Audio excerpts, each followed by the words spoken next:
io credo che sia, non c'è una cosa in particolare che è bella, e credo che sia tutto l'insieme, si è talmente amalgamato bene tra tessuti, noi musicisti, ballerini, modelle che sfilano, e penso che siamo riusciti a creare un qualcosa di contorno, sempre come ha detto lui, a questi bei tessuti di questo splendido paese del Giappone.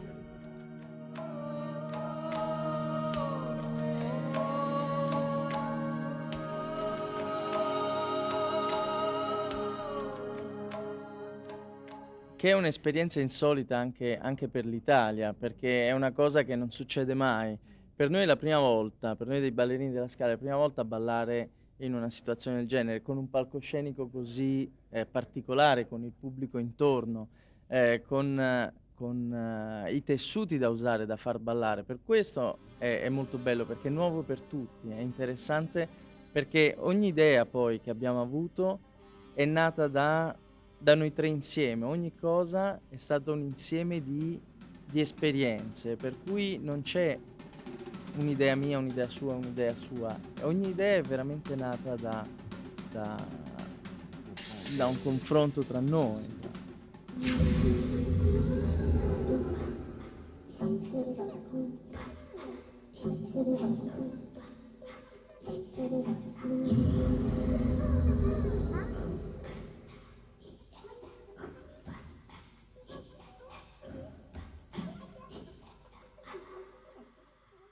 Abbiamo anche pensato molto prima a cosa mettere nel video, come farlo. E poi ognuno è andato per la sua strada, ma ci siamo divisi dei compiti, ognuno è andato nella sua specialità, ha lavorato lui come un pazzo sulle musiche, Massimiliano con i ballerini, ognuno nella sua specialità, e poi abbiamo messo assieme. Questo è un modo nuovo, insolito, inabituale di fare spettacolo, ma spettacolo dal vivo, diciamo, perché la prosa lavora solo con i testi, la lirica solo con la musica. Cioè, noi crediamo molto a questa interdisciplinarietà e coniugazione di diverse forme di spettacolo.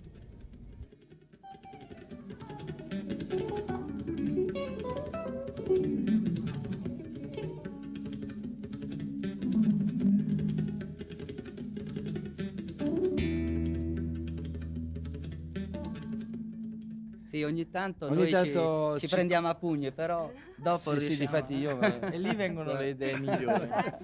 e lì è molto dinamico, insomma.